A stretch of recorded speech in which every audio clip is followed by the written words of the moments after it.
Hey, I'm Nerdchomp, and I'm making a game called Imago. It's a roguelike 3D platformer where you absorb bug abilities, cocoon bugs to upgrade them, and adapt your strategy when your bugs inevitably die. It is the 4th day of Imago Week, and if you don't know what Imago Week is, I made a video explaining it on Sunday, so you can watch that first. In this video, I will be talking about the new structure and story elements of the game. Let's start with the story. For the prototype, the story was pretty straightforward. A blizzard is approaching, and you are trying to outrun the storm, and buy enough time so you can go through metamorphosis and escape the blizzard for good. You collect bugs and gain their abilities, with no real explanation as to why you can do this. That is because I didn't really put much thought into it. This game was for a competition originally with time constraints, so the story was not really the main focus of mine. I was really focused on just making the game work. But after the competition was over, I wanted to develop story elements that made more sense and fit better with the theming of the game. I ditched the blizzard since it restricted my setting, and I wanted more variety. So instead, I had my character traveling to different biomes, seeking hidden shrines in an attempt to free its imprisoned master. These shrines were protected by guardians, and were hidden within a landscape of obstacles and traps. There was still really no explanation for the absorbing of bug abilities. I was thinking maybe the character would have a device of some sort to do this, but that didn't feel right and I couldn't nail down something that I liked. So I moved on and worked on other things, with this story problem kept in the back of my head. So those were the story elements I came up with about a year ago.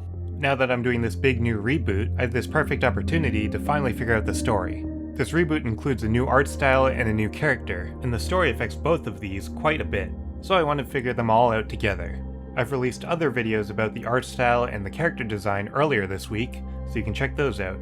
I really need to figure out an explanation for absorbing bug abilities. The new character itself is a bug. You play as a cricket, and I didn't want the absorbing mechanic to be sinister. I don't want you to be the reason that the bugs die. I want it to feel more cooperative.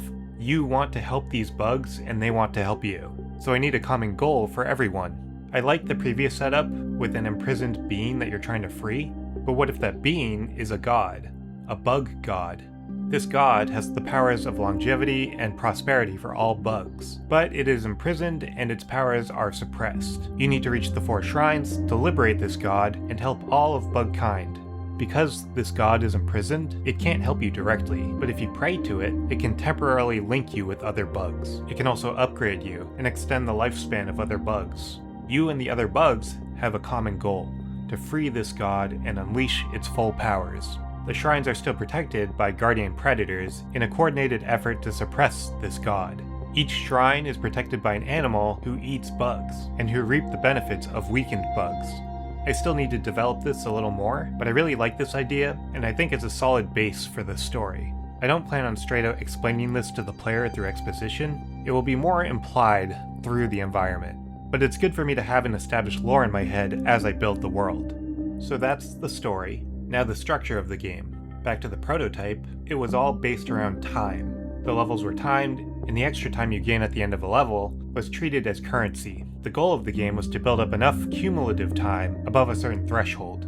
There were randomized levels with platforms and obstacles, and in between levels, the player would get to choose one of 3 bugs. They would then get to equip or cocoon their bugs for upgrading. The game centered around this idea of cocooning bugs. While a bug is cocooned, you can't use the bug's abilities in a level. But if you can complete the level without that cocooned bug, it will level up and be stronger in the next level. Each bug had a lifespan, which would decrease after each level, and your bug would die if their lifespan hits 0. There would also be these random chance encounters, like an encounter with a wolf that wants to eat one of your bugs, and you could choose to flee and abandon your bug, or stand your ground and potentially save your bug. So that was the structure for the prototype. After the competition, I had plans to adapt the game into a roguelike deck builder, with each bug being a card.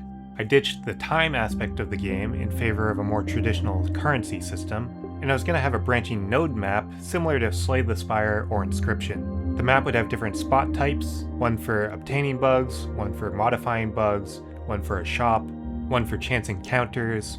This was the new vision for the game. But the more I worked on it, the less I liked it. A lot of the decisions I was making were dictated by this deck builder formula I was adhering to. Having the bugs represented as cards felt separated from the world, and the branching map felt disconnected from the levels. The game didn't feel cohesive, and I ultimately didn't think it made sense to continue down that route. So starting from scratch with this new reboot, I had a fresh start to figure out what makes the most sense for Imago, and this is what I came up with.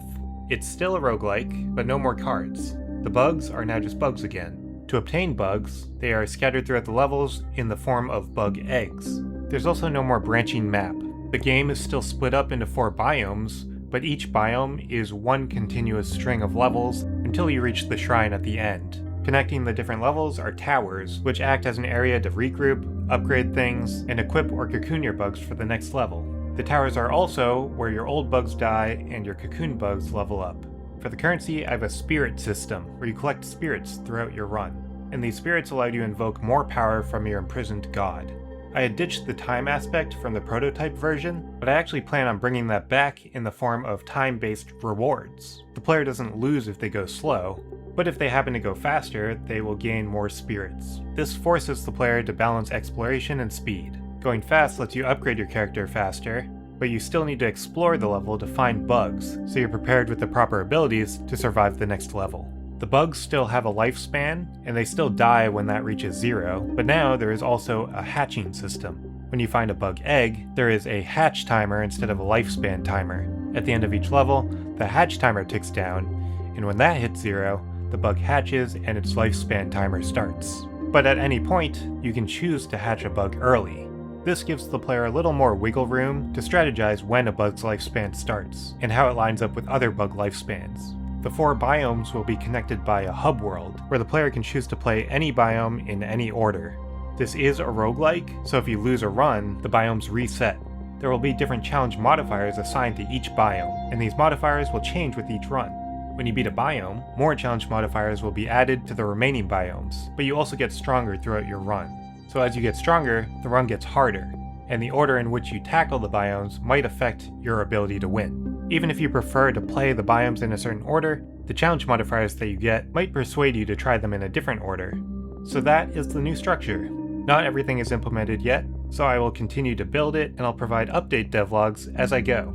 Tomorrow is day 5 of Imago week, and I will release a video about the new level generator I developed for Imago. So tune in tomorrow to learn more about that. The Steam page for Imago is up and active, so you can head over there and wishlist the game. That really helps me out a lot. Link in the description. Thanks.